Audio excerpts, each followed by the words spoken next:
Teleaula Natal. Olá pessoal, tudo bem com vocês? Eu sou a professora Emanuele, eu sou professora da Escola José do Patrocínio e vim aqui hoje falar um pouco sobre uma viagem pela ciência. Eu tenho uma estatura mediana, cabelos longos, lisos e loiros, a minha pele de cor branca e estou vestindo uma blusa preta e calça jeans. O meu sinal em Libra é... Bem, então hoje nós iremos fazer uma viagem pela ciência, da vida microscópica até o ser humano. Nessa aula a gente vai fazer um resgate, de tudo que foi falado nas aulas anteriores. Então, me diz uma coisa, você sabe o que são micro-organismos? E aí, então o micro-organismo é um nome dado a todos os organismos compostos por uma única célula e que não pode ser visto a olho nu. Pessoal, eu trago para vocês aqui no slide 5 duas figuras, uma representando as bactérias, uma outra o protozoário. Então, do seu lado esquerdo, temos uma microfotografia da espécie de bactéria chamada Helicobacter pylori. Essa bactéria, ela tem um formato como se fosse formato de bastão ou lembra uma salsicha. E no final, em uma das suas extremidades, existe o quê? O flagelo. Que esse flagelo serve para quê? Serve para a locomoção dessa bactéria.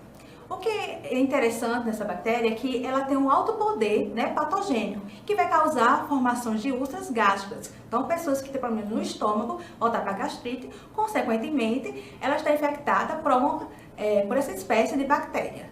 E o que é interessante a gente lembrar que essa bactéria, ela faz parte de um reino, que é o reino Monera. Já ao lado da bactéria, nós temos uma fotografia mostrando o protozoário, que é causador da leishmaniose, que é uma doença que causa problemas tanto em humano como também em cães. Então, ela pode atingir o quê? A medula espinhal, o baço, o sistema linfático. E o que é interessante é que esse tipo de protozoário vai estar num reino diferente das bactérias, vai estar no reino protista. Dando continuidade aos micro-organismos que existem, eu trouxe aqui para vocês uma imagem, duas imagens na verdade, Uma imagem mostrando a alga verde e a outra um vírus. Lembrando que as algas verdes, elas são seres vivos exclusivamente, que convive, ele vive, o habitat dele é a água. Então, ele pode ser encontrado em água doce, água salgada, mas aqui eu trouxe uma representação de uma alga verde de água doce, que é o Eustaudium ablongulus, E ela pode ser classificada, dentro do reino dos vegetais. Ao lado, nós temos a representação de um vírus, do vírus do herpes, que o vírus, o que é um vírus? Em primeiro lugar, ele não é um ser vivo, então ele não tem vida. Então, ele precisa exatamente de uma maquinaria para poder se multiplicar. Então, ele vai multiplicar onde? Dentro da célula hospedeira. Então, esse vírus, ele vai ter um capsídeo, e dentro dele vai estar armazenado o seu DNA. Mas afinal, qual é o equipamento que é capaz de visualizar o micro-organismo e estruturas muito pequenas? Se você falou microscópico, acertou. Então, o microscópio é um instrumento que permite observar coisas não visíveis a olho nu. Então, exemplo, a bactéria, como a gente viu, os protozoários, são seres vivos que a gente não consegue ver a olho nu. Então, o microscópio serve para isso. Então, tudo isso só é possível por causa do sistema óptico composto das lentes de cristal, que está dentro do microscópio, que tem a capacidade de aumentar a imagem do objeto. Então, vocês podem dar uma olhadinha, ao lado do comentário, nós temos aqui uma figura, do seu lado esquerdo, de um microscópio mostrando a parte exatamente, não só mecânica, que a gente vai falar mais na frente, mas também do feixe de luz, como é que toda essa incidência da luz, juntamente com o que está sendo observado, vai ser refletida ao olho do observador. Afinal, quem foi que inventou o microscópio?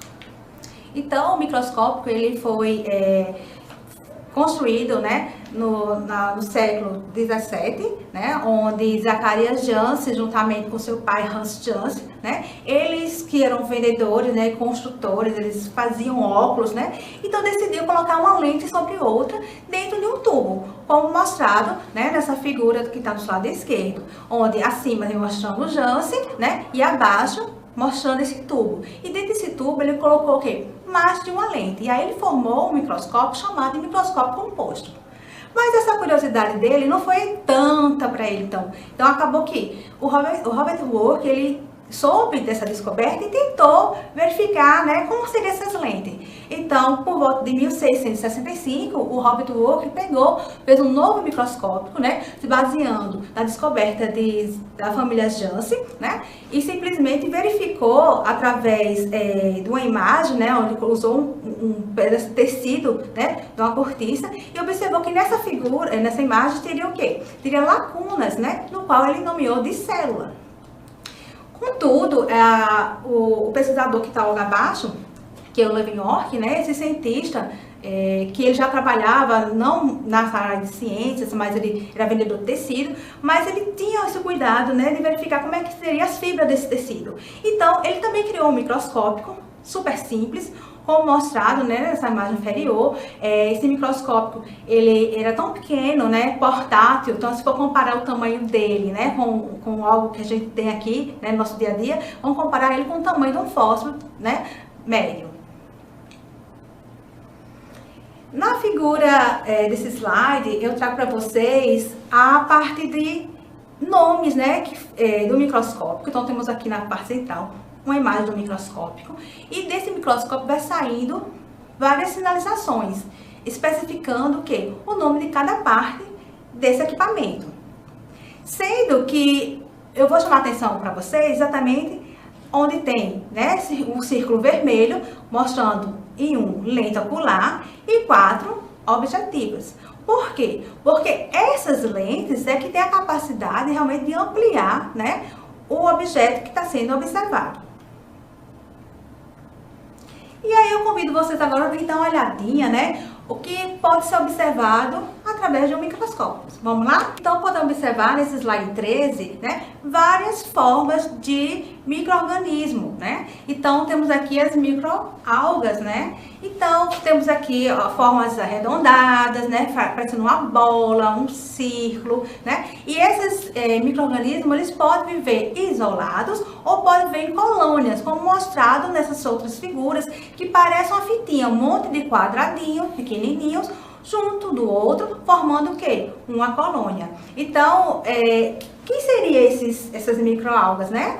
Então, quem já assistiu, né, algum desenho da turma do Bob Esponja, verificou que existe um personagem, né, que por sinal ele é um personagem que gosta muito de fazer confusão, que é o fitoplâncton. Então, o fitoplâncton no desenho da turma do Bob Esponja está representando exatamente um plâncton. Aqui eu trago para vocês representação, né, de protozoário. Então, nós temos uma fotografia e 2 vídeos. A representação que eu trago para vocês agora, que está no seu lado, né, esquerdo, é do paramécio, que é um micro-organismo, né, um protozoário unicelular. E o que chama atenção nesse protozoário é que, na sua forma, né, alongada, ele vai apresentar também o quê? Cílio. Então, ele é um protozoário com locomoção através do cílio, então chamado de ciliado. Logo abaixo dessa imagem, nós temos o quê? Temos um vídeo, exatamente um paramécio fazendo a sua locomoção, né, dentro da água, sobre algum substrato. Já no seu lado direito, vamos ter a ameba, né, representada por um vídeo, e você vê que o formato do corpo, né, da estrutura dessa ameba é diferente do paramécio, no qual o paramécio ele tinha, né, um formato fixo, né, com cílio, já a ameba não, ela vai ter exatamente pseudópolis. A sua membrana, lembrando, né, que no caso da ameba, é um ser unicelular. Ele é formado por uma única célula. Então, essas projeções que está saindo, né, exatamente seriam pseudópodes, né? Isso é para quê? Locomoção e também para poder fagocitar, né, capturar o seu alimento. Ainda falando sobre protozoário, a gente pode observar, né, aqui 3 imagens, né, que vai estar envolvida com a doença de Chagas, né, que é a doença conhecida como doença do coração crescido. Então, você vai ter aqui do seu lado direito, né, a imagem do protozoário, do Trypanosoma cruzi, né, que é a espécie do parasita. Ele vai ter a forma alongada, na sua parte central vai ter um núcleo, né? E na sua parte anterior vai ter um flagelo. Por isso que o Trypanosoma cruzi, ele é considerado um protozoário do tipo flagelado. Então, como é que a pessoa se infecta, né? Pela doença de Chagas, pelo esse parasita, né? Então, o barbeiro, ele é o hospedeiro, no qual ele vai fazer o quê? O respasto sanguíneo, vai sugar o sangue da pessoa, né? E ao picar, ele vai se alimentar desse sangue e vai ficar bem pesadão. E após isso, ele vai o quê? Vai colocar fezes, vai evacuar, vai sair as fezes, e essas fezes estão contaminadas, né?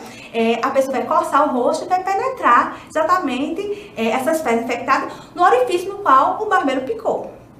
E, consequentemente, essa forma flagelada que eu falei pra vocês vai ficar no sangue, mas chega um momento que essa forma flagelada, ela vai chegar até os tecidos do coração, né? Por isso que a doença é chamada doença do coração crescido, e então de Chagas, né? Representando o pesquisador Carlos Chagas, que descobriu essa doença. Aqui também mostrando mais um protozoário, né, que também é um flagelado. Você pode ver que nessa imagem tem a figura de um cupim, né, e aí do seu lado direito, né, ao direito do cupim, temos uma forma do protozoário, né, que é chamada de triconinfa. Esse triconinfa, ela tem uma relação muito boa com o cupim. O que significa isso? Que um depende do outro. Olha que coisa boa. Então, olha como a ciência é interessante. Temos o cupim, que se alimenta da madeira, mas ele não consegue fazer a digestão. Então, esse protozoário que está dentro, né, do intestino desse inseto, vai fazer esse processo. E aí, ele sai ganhando, né, no caso, o protozoário e o cupim. Por quê? Porque o cupim vai ter a digestão e o protozoário também vai estar se alimentando. Mudando de protozoário para fungos, eu acho que vocês conseguem reconhecer essa figura, né? Essa figura arredondada, que geralmente tem na nossa casa, que a gente faz suco de laranja, né? Então, essa figura que eu trago para vocês seria de uma laranja coberta, né, por bolores, que são fungos. Então, esses fungos, eles, na sua maioria, são microscópicos, mas tanto se reproduzir, forma essa camada, né, que a gente consegue ver um tapete de fungo. Mas se a gente for ampliar como seria esse fungo, a gente vai observar como se fosse, tipo assim, uma vassoura no qual você está se faxinando o telhado da sua casa. Então, essa parte fica para cima, né, exatamente das projeções desse fungo. Ainda, né, alguns representantes de fungos estão sendo expostos aqui nesse slide 18. Então, temos 3 imagens. Na imagem superior, nós temos a imagem de uma folha. E nessa folha, onde está sendo destacada a setinha vermelha, você vê que tem um pontinho marrom, né? E ao lado desse pontinho marrom tem um halo, né? Ao redor desse pontinho de cor amarelada, que está indicando que essa folha, ela está sendo contaminada, né, pelo algum fungo, ou então está passando por um processo de decomposição. Aqui ao lado da folha, do seu lado direito, nós temos uma representação de uma formiga, né? E nessa formiga tem pequenos cogumelos, que também são fungos, né? Então, esses fungos, ele tem a tendência de parasitar. O que eu acho bem interessante, como indicado, né, nessa figura onde tem a setinha vermelha, mostrando esse cogumelo, que de repente esses fungos podem ser utilizados como controle biológico, né, para evitar pragas, né, na vegetação. Já a terceira figura, vem mostrando uma colônia, né, de vários fungos, né, exemplo, né, a cevada, ela tem esse formato assim, bem arredondado. No slide 19, eu trago a representação de um micro-organismo, que são bactérias, que é causador do quê? Da cárie. Então, você pode observar, né, que quando a pessoa tem cárie, ela se dá devido que à infecção e à multiplicação da bactéria Staphylococcus mutans, do qual essa bactéria ela vai se alimentar de detritos, né, que ficou da nossa boca, de resto de alimento, de próprias células que vêm na nossa boca, que são células benéficas, que está ali na nossa flora bucal. Então, consequentemente, essas bactérias, no caso Staphylococcus, que elas tem uma ação corrosiva, ela vai causar o quê? Danos ao dente. E como é que acontece isso? Então, você pode observar, né, do seu lado esquerdo, uma representação de um dente, né? Apenas um dente, como fosse um recorte da gengiva. E aí, na parte superior do dente, tem um orifício, né? Que é exatamente o que chamamos de cárie. Então, essa bactéria vai corroendo a parte superior do dente, né? Vai danificando, né, toda a parte do esmalte, da parte da dentina, e vai chegar à polpa desse dente e pode migrar, né, e causar lesões não só na parte superior, mas também na parte inferior do dente, né. Então, por isso que é importante a gente manter, né, a higienização da nossa boca, no mínimo de 3 a 4 vezes por dia, ou quanto for necessário. Aqui eu também trago uma outra representação, né, de bactérias, no caso, falando novamente sobre a Helicobacter pylori, que é conhecida como H. pylori, né? Então temos aqui duas imagens. Na imagem superior, nós temos uma imagem mostrando o sistema digestório, né, de um corpo humano, basicamente a parte do tronco, mas tem destaque aí o estômago, né? E nesse estômago tem uma figura ampliada, mostrando exatamente a bactéria H. pylori, que é aquela que eu falei no início da aula, que tem a forma de bastão, né, que parece uma salsicha e tem flagelo. Então, logo abaixo, eu trago para vocês também uma representação de uma imagem muito interessante, que é exatamente o que a gente observa no microscópio. Então, se a gente for ver, se pudesse ver, né, agora como seria as células do nosso estômago, como seria a infecção dessas bactérias, dessas células que estão no nosso estômago, a gente ia observar assim. Então, tudo isso que você está vendo nessa imagem, né, de cor roxinha, né, lilás, isso aí seria o quê? As células do nosso estômago são microvilosidade, né, que tem dentro do nosso estômago, mas as bactérias estão sendo indicadas exatamente onde tem os pontinhos, né, a setinha preta, onde tem esses pontinhos bem pequenininhos. Então, afinal, será que todas as bactérias, elas causam doença? Não, gente. Então, as bactérias, elas podem ser umas bactérias boazinhas, né, benéficas, que elas são importantes. Então, as bactérias, ela pode estar no nosso intestino, vai estar sobre nossa pele, ela pode estar em vários locais do nosso corpo, que são bactérias saudáveis. Mas existem as bactérias ruins, né? Que é chamada de bactérias maléficas ou então patogênicas. Mas aqui, nesse slide 21, eu trago mais uma representação do sistema digestório, mostrando a nível de quê? De estômago e intestino. E aí, estou mostrando para vocês que entre as bactérias do tipo benéfica, vocês podem observar que existe a espécie, né, dos lactobacillus, dos streptococcus, Haemophilus, no qual vocês podem estar tendo no seu organismo, não faz mal. Por sinal, né, a ingestão de probiótico, ela é muito importante para manter o equilíbrio da flora intestinal, tá? Mas aí, em relação às bactérias patogênicas que fazem mal, temos a salmonella, né, temos o Streptococcus, né, e novamente a H. pylori. No slide 22, eu trago para vocês uma representação, né, uma figura representando a produção de insulina humana. Que, na verdade, essa insulina seria uma insulina sintética que é criada, né, em laboratório, né, pelo homem, pela indústria farmacêutica. E que essa insulina, ela foi produzida, né, exatamente a partir, né, de uma bactéria chamada Escherichia coli. Então, vocês podem observar nesse esquema que no seu lado esquerdo superior, temos a representação, né, de uma célula humana do pâncreas. E sabe-se que toda célula humana, né, existe um núcleo e dentro desse núcleo tem o seu DNA. Então, um pequeno pedacinho, né, no caso um gene, né, do DNA foi retirado, que seria exatamente o gene responsável pela produção da insulina, ele foi isolado. E aí, vamos para a figura que está logo abaixo, do lado esquerdo, para depois a gente tentar juntar as duas e vocês entenderem um pouco melhor esse esquema. Já abaixo, temos a representação de uma bactéria da espécie Escherichia coli, onde essa bactéria tem o seu DNA bacteriano, porém, vai ser apenas retirado, né, vai ser cortado um pedacinho, né, do DNA do plasmídio. Então, quando se faz esse corte de DNA do plasmídio com a enzima de restrição, junta-se esse recorte, né, desse DNA do plasmídio, juntamente com o gene produtor da insulina humana. Então, junto. Então, você pode ver que o gene está com esse pontinho vermelho, né? E já o plasmídio já está de cor azul. Lembrando a letrinha C. Então, vai juntar. Quando juntar tanto o gene produtor da insulina com o plasmídio bacteriano, vai unir, vai formar como se fosse um anel. E esse aí chamamos de DNA recombinante. Então, esse DNA recombinante, ele vai ser introduzido em outra bactéria, tá? Mas também essa bactéria é da mesma espécie, né? Da Escherichia coli.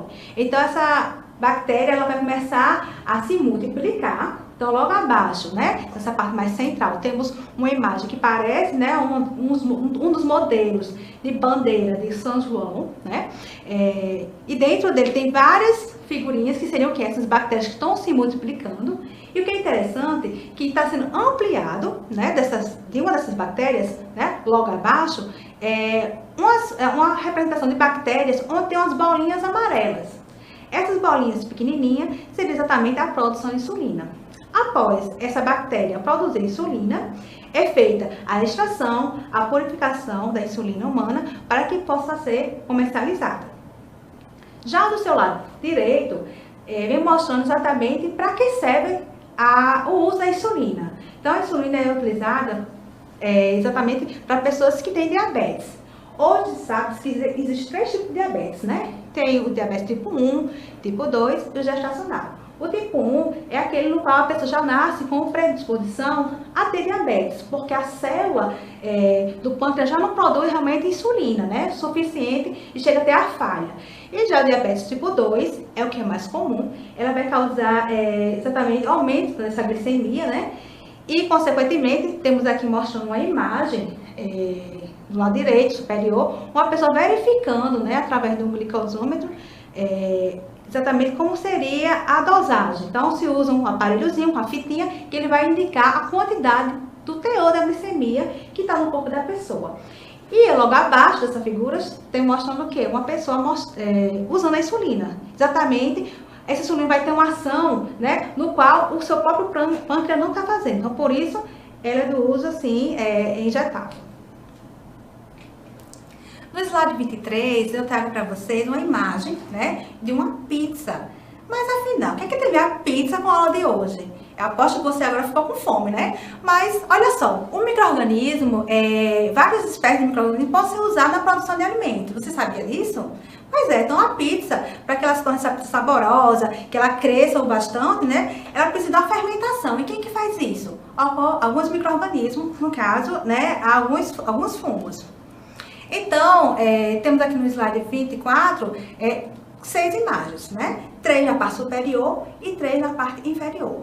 Onde todas elas vão estar representando, né, alimentos no qual são essenciais, né, a presença de micro-organismos. Porque senão o alimento não vai dar certo. É como se fosse fazer parte da receita desse processo, desses alimentos.